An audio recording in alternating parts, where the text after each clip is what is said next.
Welcome back to my channel. Another day, another hairstyle. And for today's tutorial, I'm going to show you 5 different kinds of fast and easy buns.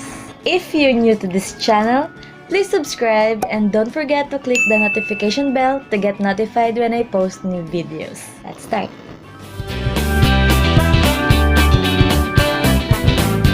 Bun number 1. Ito yung regular buns na lagi nating ginagawa.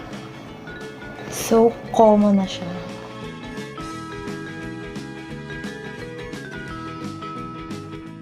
Just twist your hair and wrap around your ponytail. Sa sobrang dali, tapos ka na within seconds. Comment down below kung ganito ka rin mag-bun ng buhok mo. Yan. Bun number 2. Ito yung tinatawag kong messy bun or messy top knot.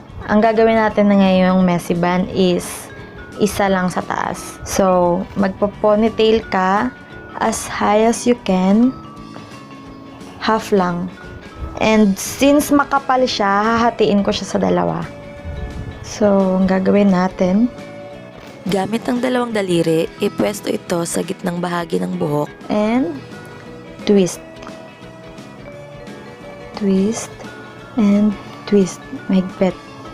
Tapos, yung dalawang dulo na hawak mo, pagdidikitin mo. At isa-secure mo ng bobby pin. You can use as many bobby pins as you want.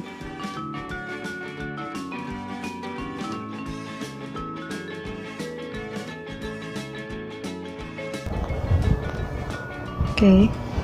Next, ganun din. Sa dalawang finger mo, twist. And twist. And twist. Tapos, isi-secure mo rin siya ng bobby pin. Tapos, aayusin mo na lang yung mga kakalat.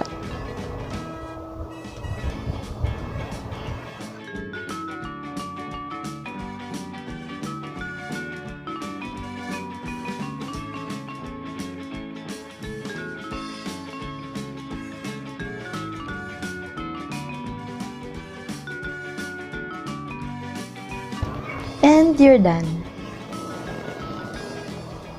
Bun number 3. Ang bun na to is tinatawag kong puffy bun. Simple lang siya. Ang gagawin mo lang is twist, pero hindi mahigpit. Loose. Twist and turn. Pero loose lang siya para magmukhang makapal yung buhok mo.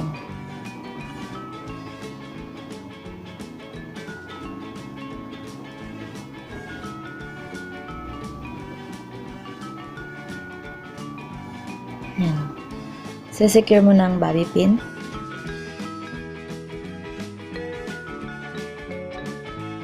Para hindi siya malaglag. Secure mo rin siya sa taas.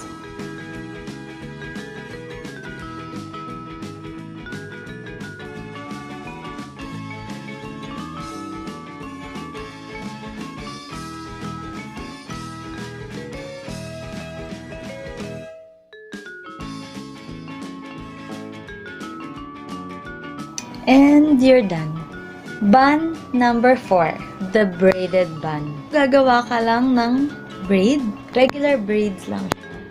And then, i-twist mo lang siya ng ganyan. As much as possible, kailangan naka-flat siya sa ulo mo. Tapos, isi-secure mo na ng bobby pin.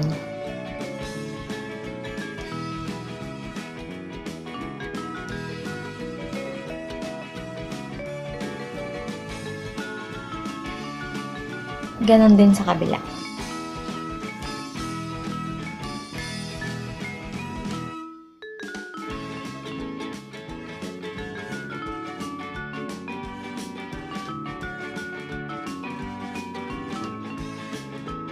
And you're done.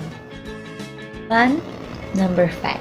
The cocoon buns. So, basically, Advisable to sa mga naka-cap or naka-beanie kasi nasa baba yung bun niya.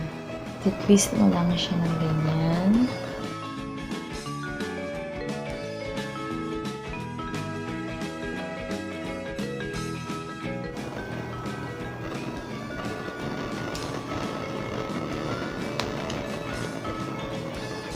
Yan.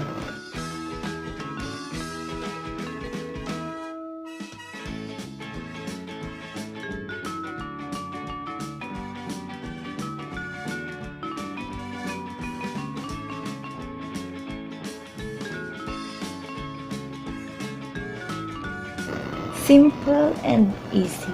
That's it for today. Give this video a thumbs up if you like and if you enjoyed this tutorial. For more hairstyle ideas like this, make sure to subscribe by clicking my picture over here and also subscribe to my vlog channel down here. And don't forget to click that bell button to get notified when I post new videos. Also check out my previous tutorial over here. Thank you! Bye!